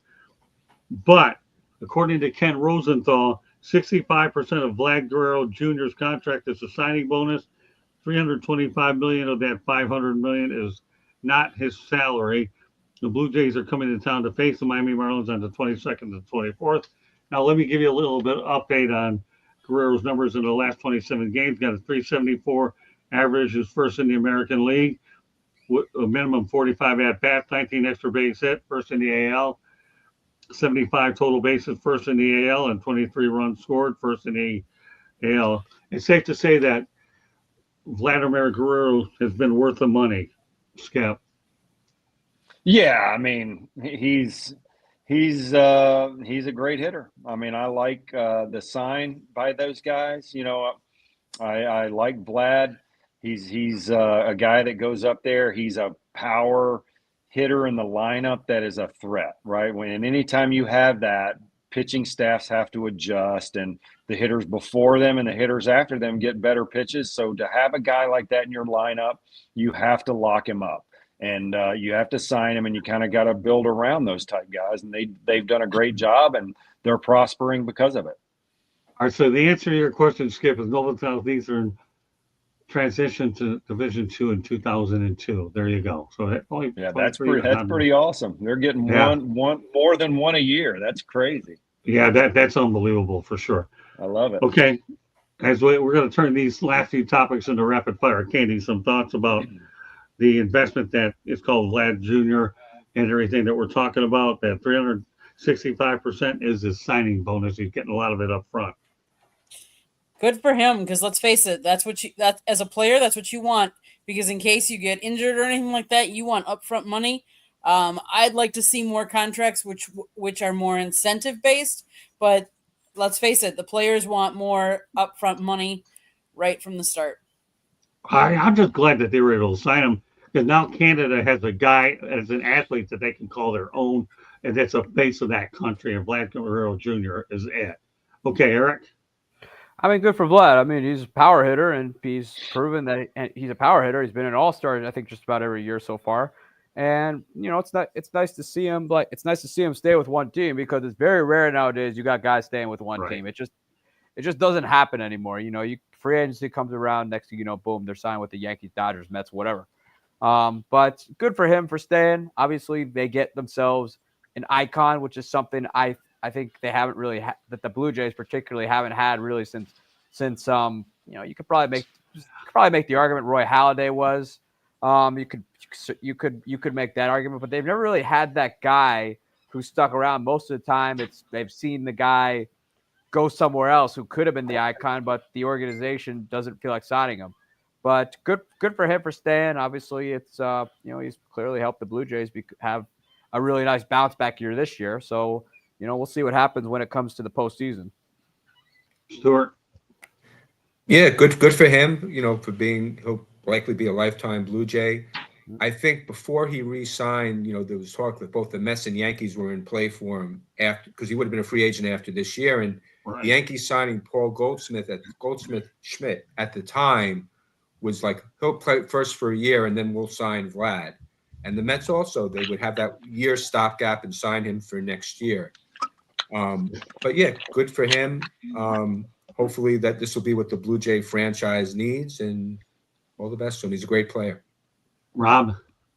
Yeah, Toronto had to sign him. He's a franchise player. That's it. And, if they didn't sign him, the Mets and the Yankees, depending on what the Mets were going to do with Alonso anyway, Mets and Yankees would have been right on him. So, good for Toronto, good for Vlad. They're great together. Yeah, good for Toronto, good for Vlad, and good for me. If I get into a battle with your loudmouth on Friday night and I'm making him eat Blue Jay that night, this is just another way to build up that Friday night that everybody's looking forward to watching. The Motor City Madmouth and the New York City Loudmouth, only on Rob and Chris's network. All right, a few more topics to get to. Cal Raleigh is a stud. He's got 47 home runs. Do you believe that this guy is a thoroughbred, Skip? I mean, for a catcher to be doing what he's doing and being able to sit back there every night and take a beating, that's amazing. I love seeing catchers thrive. Obviously, I'm a big fan of catchers since I was a pitching guy, and I understand how tough that position is. There's a reason they become managers, because they have to take a brunt of the load off of the rest of the team, right? You're in every pitching meeting, every hitting meeting, you're involved in everything that goes on. And then you have to go out there, catch bullpens to stay sharp. You got to get in the cage and take reps to be a successful hitter. And that is very impressive to be able to put up the power numbers that he's doing right now, for sure. See, Skip, you're speaking my language, only I never put up the power numbers. All I did was get on the umpire's nerves and do everything he didn't want to do. But you're speaking my language. I'm a catcher. You were a slap hitter like Ty Cobb. You probably had a lot of stolen bases. Well, actually, my offense was so bad they had me bunt a lot, and it really was bad. I had to bunt a lot, and I sacrificed myself. But I did everything else he said. I was in the bullpen. I was out there talking to my pitcher. I was getting in the way of balls in case the umpire didn't give me what I want. But we had a good relationship. Give me what I want, and I'll protect. If you don't, you're in deep trouble. But no, I wasn't really considered very good speed either. I what you call turtle speed. Okay, but it was my Your Converse Benji All-Star. Molina speed. You Yeah, had that that Benji too. Molina speed. Yeah, I didn't had my you? Converse All-Stars, my Chuck Taylors back then. Anybody knows anything about Converse All-Stars, Chuck Taylors, they all know. But yeah, no, you're speaking my language as a catcher. But I like where you're coming from. Yeah, but it's safe to say that this Cal Raleigh is a thoroughbred. And I don't know if he's secretariat or not, but he is awfully good, and he's bashing a lot of home runs. Candy. So, as a former catcher and pitcher, I've done both.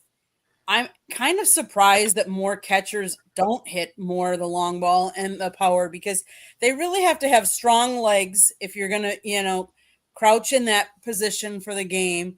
They're at a vantage point because they're behind the plate. They know what kind of balls and strikes the umpire is calling on any given night, so they can kind of protect that.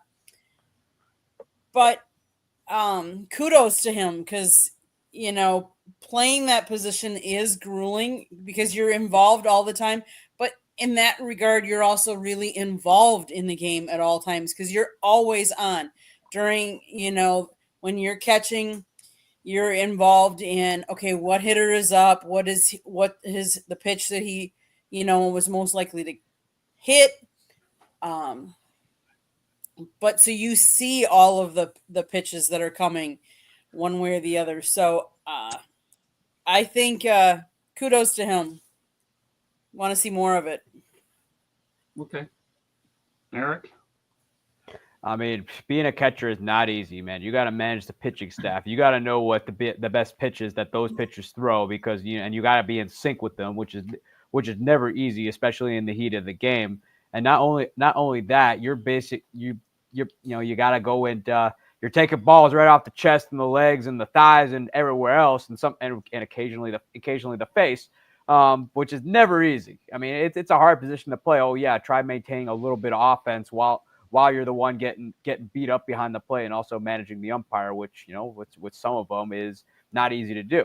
But the fact that he's doing what he's doing, he's bashed 47 home runs. He's going to break Salvador Perez's record, another guy who could really bash from behind the plate. But the fact he's doing it at like the pace that he's doing it, it's unbelievable. And he's definitely has, if he keeps going, he definitely will have a shot at getting close to Aaron Judge's record. Not sure if he'll do it, but the fact that's happening with him as a catcher and catching regularly, I might add, it's unbelievable. And if you had to pick an MVP like right now, I'd pick him over Aaron Judge. Stuart? I think the Mariners have to be careful with his workload, especially for the rest of the season. They want to make sure he's healthy, if they want to make a playoff push. And also for his future, how long can he catch? You want to give him some days where he DHs. Maybe at some point he moves over to first base part-time. But you want him to have a long career, a fruitful career. And nowadays it's just tough to do that primarily as a catcher. I think the days of seeing Yogi Berra and even Johnny Bench catch all those games, I think they're done. And I don't think you'll see him catch regularly that much longer. I think he'll either get moved to more of a DH or maybe a first base kind of role. Skip, I already called on you, didn't I? I think I did. Yes, right? sir. Okay, all right. Yes, So we'll sir. leave it to Rob. Go ahead. Hey, listen, the big dumper, right? Fun to watch. The All-Star game, home run derby winner. Great for Seattle, great for baseball. Of course, they have to be careful with him. He's a catcher. He will have to definitely DH sometimes, because you know how rough that is on the body. But right now, he's fun to watch. And yeah, he, between him and Judge, he's right up there so far for MVP. All right. A few weeks ago, we were singing Josh Hader's praises. He was 25 for 25, unfortunately for Josh. So He's been placed on the 15-day injured list with a shoulder strain. It's too bad. I don't know how long he's going to be out. Skip, you're a pitching guy. What are your thoughts about Josh Hader on the injured list? Yeah, hopefully it's something minor where he can just, kind of take a little bit of a breather. There are times I've seen, and I've been with teams that have done this where there's really nothing wrong with a guy at this point that's probably one of your best back end relievers where you just give him a 10-day break, right? That's something that goes on a lot. Let's give him 10 days off. We'll say he's got a little irritation. Let's put him on the ghost IL. And let's see how he bounces back. So that definitely could be something, but hopefully it's something minor because we all want to see Josh Hader pitching in the playoffs, right? He's electric. He's one of the best closers in baseball. He's been doing it for quite some time now at an elite level, and we want him to get back as soon as possible and continue those saves. Andy? He's 31 years old. He started back in 2017, and he's still doing it as an elite. He's a 6-time All-Star, 3-time MLB first team, 3-time NL reliever of the year, NL saves leader back in 2020. He did pitch a combined no-hitter on September 11th, 2021. But yeah, I agree. Sometimes he's been pitching for so long that he just might need a little bit of a rest here. Do we miss him in Milwaukee? Absolutely. But happy for him that he's still going strong. Eric? Obviously, we can definitely see teams do this all the time. I mean, it's a known fact that people do it. The question is, how often you do it. Otherwise, you end up like Billy Epler. But it could, who knows really know what it is, because you won't know it. Only people inside the Houston Astros really know. I mean, Josh Hader's electric. I saw quite a bit of him in Milwaukee. First as Corey Knebel's setup man, and then later on he becomes the best closer in the National League. Which shame on David Stearns for trading him when he did. That was probably his biggest sin at the end in Milwaukee. But it's hopefully he's back. I mean, he's obviously a key piece of that squad. I mean, yeah, they got other arms like guys like Brian Abreu and people like that. But he's no Josh Hader, so hopefully it's not too serious. But because it'd definitely be a tough to overcome that when you go to the postseason. Well, Corey Knebel, I interviewed him years ago at the All-Star game. I wonder what he's doing these days. I don't know. I'm sure we'll find it out. All right, Stuart. My understanding is I think he's out for the rest of the regular season, and their hope is he'll be available for the playoffs. That was what I had heard with Hader. Okay. I think what you see now with pitchers is just the lifespan isn't there for durability. And he throws hard, great pitcher when he's on. Hopefully he recovers. He could make an impact during the postseason. But all this, it isn't surprising. Pitchers get hurt. It is. I look back in the days when Nolan Ryan would throw like 300 pitches, and then he'd come out and on 3 days rest and throw another 300 pitches. There wasn't anything with pitch counts. Nowadays, I think it's interesting. The pitchers get babied a lot and they get hurt more. And maybe because it's the regiment physically where they throw harder and, there's more of a strain on the arm. But hopefully Hader comes back. He becomes an effective pitcher in the postseason, because that's what the Astros really need right now. I'll say one thing about Hader. He can pitch in any year. I remember years ago they used to have relievers that throw 2 or 3 innings, and this guy can do 2 or 3 innings. But yeah, maybe you're right. They need to shut him down, give him a little rest. And it's safe to say, I believe that Astros are going to go to the playoffs anyways. All right, Rob, you have final word on it. One more topic to go. It'll be the Milwaukee Brewers. Yeah, Stewart's right. They said that it looks like he's out for the rest of the regular season. Hopefully he's back for the playoffs, because that's a big loss, of course, for the Astros, and everybody wants to see him in the postseason. So hopefully things will be better by the end of the season, but I wouldn't count on it. Okay. All right, final topic of the night. Milwaukee Brewers 14-game winning streak snapped. Of course, I think they won one game today, 7-0, so we'll start a new one. But and I think that was in a doubleheader. But did they play their best baseball, Skip, in August? Yeah, I mean, anytime you win 2 weeks worth of baseball in a row, that's pretty impressive. I think we talked about it the other day. I was Yeah. fortunate enough to be with the Indians when we did 22 in a row. I mean, that's 3 weeks of just never losing. It's about the most fun you could possibly have. So they definitely played their best baseball. The thing that they're going to realize is after something like that happens. Now, when you're finishing the season and you may have a couple of tough games, you're going to be able to overcome that mental, block that may be, oh no, we're not playing good. No, we won 14 in a row this year. We know what we're doing. We're going to get into the playoffs and we're going to make the deepest run we've ever made. And I think that could happen, but just because of the confidence of a 14-game winning streak. So you don't think they peaked too early? No, I think like we talked about it the other day, it's still Right. early enough where they can have a little bit of a lull and try to get back to their 14-game winning streak ways. Okay, Candy.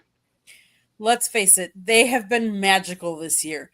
The number 14 hit his first home run to win their 14th game. They're winning. They're finding different ways to win. Different people are stepping up for them to win. Let's face it, they gave Milwaukee, because they won 12 in a row, George Webb free hamburgers on Wednesday. Yep. The pitcher, before he pitched in that game, was nervous because he didn't want to break the streak. They're playing loose. They're playing fun. They're having some of the most fun that they've had. They've talked about how friendly the guys that came in at the trade deadline.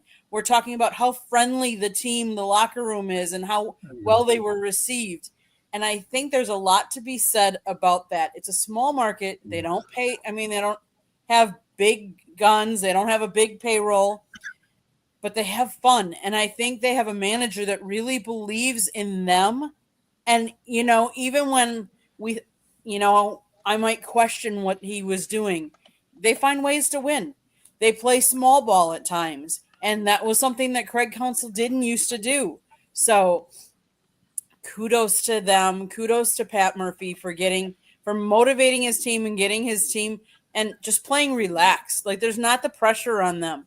And that, I think it's showing.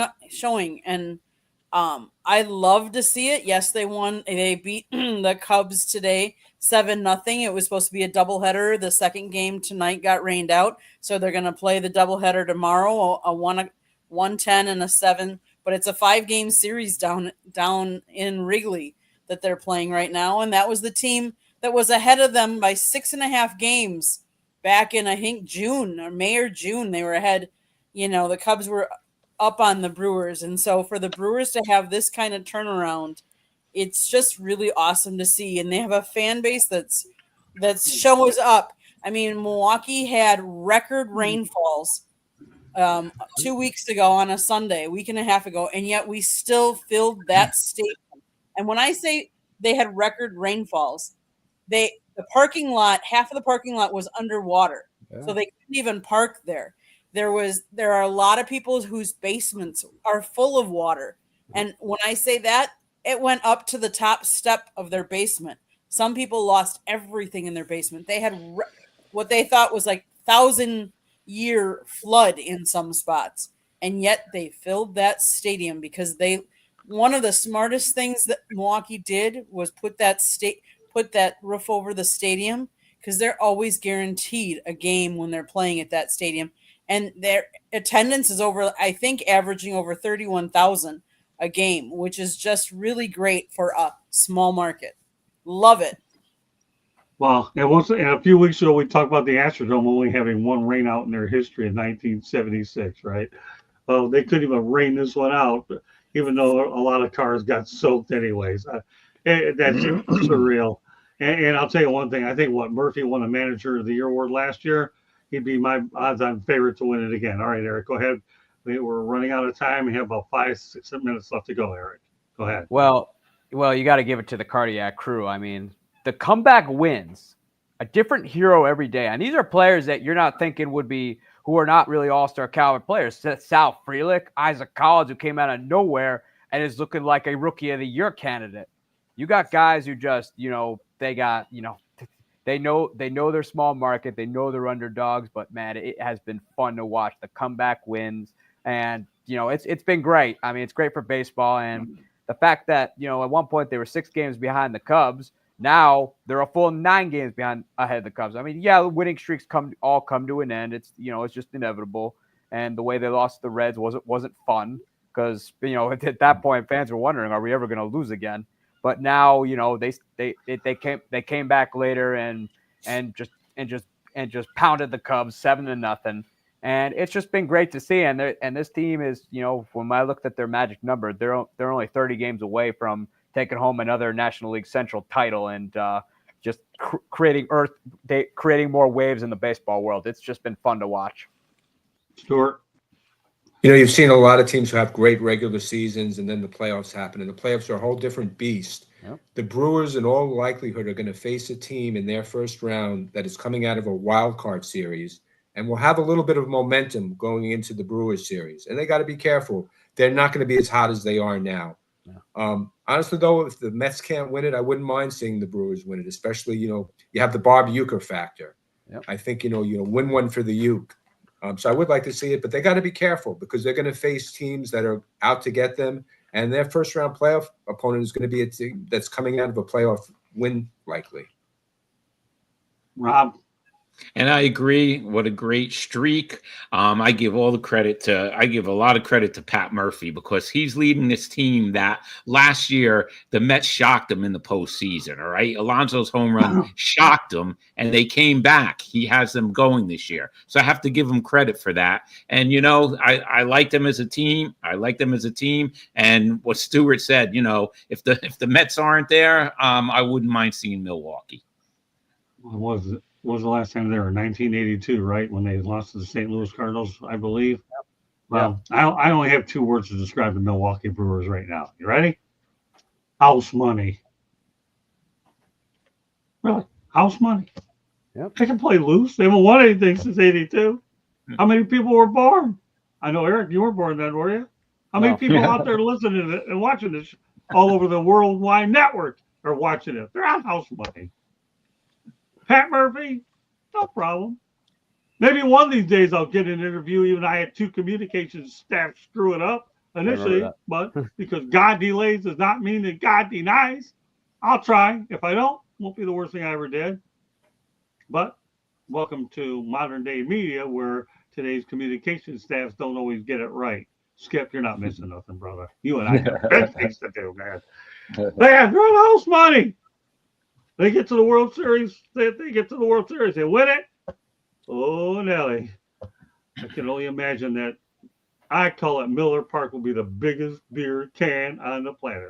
American Family Field doesn't cut it for me. I didn't get married in an American Family Field, people. I got married in Miller Park, and that's my story, and I'm sticking to it. Go ahead, Eric, before we wrap it up. I was gonna say if that happens, I'm sure I'm gonna wake up and think that there's an earthquake in my apartment. All right. Well, the bottom line is they're on house money. With that said, that does it for this edition of 108 Stitches Baseball Talk. But we're not done yet. We're going to let Skip go ahead and talk about his lessons. And also, I want you to mention something you mentioned on Facebook real quick, that Sage Ranch is available for other things as well. We only have a few minutes left to go all the way around the horn. Make it quick. I have a beautiful farm/ranch down here in Mississippi. If anybody's looking to have a wedding, we're going to open that up to weddings in the spring of 2026. Lessons are going great. I do take out-of-town customers, so come on in. I'm in the middle of trying to build up a big facility where I'm going to host players for up to 6 or 7 days from all over the country to really teach them the ins and outs of pitching. So I'm really excited about that. We got a lot of good things going on. And of course, Scott and I will be doing our podcast on Saturdays here, probably in a couple weeks, right? We're going to get some great guests, some ex-players, some ex-coaches, and really pick the brains of some great major league players. Yeah, I think we're targeting August 30th. The only reason why I delayed this, I'm just trying to get more audio providers, but we've already got iHeart in our pocket already. And Amazon, that's a big coup for us to begin with. I'm just trying to add a couple more. And of course, Rob and Chris are looking forward to having us on their show the night before we do round 2. And with that said, I'm going to transition over to Rob. Go ahead, Rob. Why don't you put it all out there for your show and all that other stuff? We'll go to Stuart. We'll go to Eric and Candy with a quick wrap up. All right. Thanks, Scott. Great show, guys. Friday night, NYMLB talk. The New York City Big Mouth, Anthony Savino versus Scott Motor City Mad Mouth. It's going to be big. People are talking about it already. They've been talking about it since last week. The Motor City Mad Mouth versus the New York City Big Mouth. We're going to have a huge audience, which we usually do on Friday night. So everyone check us out, and it's going to be a lot of fun. And, I can't wait. I enjoy working with Rob and Chris. These guys are partners of us, and I'm proud of Rob and Chris and I and Candy. And I'll have a partnership, of course. You guys are on with my manager and all that stuff. All right, Stuart, thanks for going past your bedtime to do this show. Put it out there for everybody. All right. So when I'm not doing tax returns for people, I do run a networking group on Zoom the first and third Tuesdays of every month. So that means there's one tomorrow at noon if I can get up out of bed by then. On Zoom, if anyone is interested out there, they can message me or send me an email, stuart@hacktaxandaccounting.com. And I will send you the login information. We're also on Facebook under Friendly Business Networking Group. So you can go on there and get all the information you need. And I should point out Stuart Hack was also on 108 Stitches Baseball Talk in the early stages, and he was really helping me out a lot. Now he sees that we've graduated. We got a lot of great people in this. Back when we only had 3 stitches, right? Yeah, right. It almost seems that way anyway. Now you get to meet my partner in crime, Mickey Calloway, our manager, and now you get to talk to him, be part of it anytime you want. Eric, wrap it up, and then Candy. Well, you can follow me on my Twitter or an X at Sports Team News, and then you can follow me on my blog at bellyupsports.com, where I write about all things baseball. If you think I don't like your team, I probably don't. Great stuff. All right, Candy, take Eric, it. you do like my team. That's the good part. Only when being objective, I don't like them. Okay. South Florida Tribune Publishing Company published a book, Lessons from the Microphone, Tuning into the Enduring Wisdom of Visionary Leaders. It is written by our host, Scott, the Motor City Madmouth Morganroth. It's available on Amazon, Barnes & Noble, Kindle, Google, and Apple Books. There's also a link on our website, www.southfloridatribune.com, where there is a plethora of great content, so go check it out. If you like to listen to podcasts, you can find us wherever you get podcasts. If you see that red subscribe button, click it, like us, share us, and then turn on your notifications so you're notified every time we have a show go live or a video. And then if you want to advertise or sponsor a show, call Scott 954-304-4941. And if you want to be a guest or have topic ideas, you can always email us at southfloridatribune@gmail.com. Trying to be as speedy as Scott is when he talks. Did I do it? Did I accomplish it? Great job, Candy. You're fantastic, Candy. And you know what? I want you to put our logo up for Skip Show. I don't know if you can get it up there. Show it. There you go. Talking baseball. Look at that. Skip? Way to go, Candy. That's amazing. Beautiful. Awesome. Good one. I'm telling you, I knew we'd get that up here. We don't have a lot of time left to go. That does it for this edition of 108 Stitches Baseball Talk on behalf of my manager, Mickey Calloway. Candy. Oh, she's my everything. Okay, good stuff. Thank you. I have to say that. Okay, but I still say Miller Park. I'm not cool with this. Eric Katz, Stuart Hack, Rob. Let's get ready to rumble Friday night. I'm ready, Savino. Yes. Bring it out, brother. I'm ready. And I can't wait. Chris, oh, yeah, I'm telling you, I'm looking forward to this. I know I'm not going to sleep that night. I'm going to leave you everybody on this note, okay? Make your own kind of music. And not only am I going to leave you on that, I'll sleep when the time comes. I'm not in any hurry to do that. When I hit my concrete nap, I'm not ready to do that yet. But I'm going to tell you one more time. Make your own kind of music, because I'm going to be loud as hell Friday night. I guarantee you. I don't know what's coming out of my mouth. Let's get ready to rumble. Is that trademark? It doesn't matter. I'm talking about it. It's coming out of my mouth. That does it. We're done. See you next Tuesday night.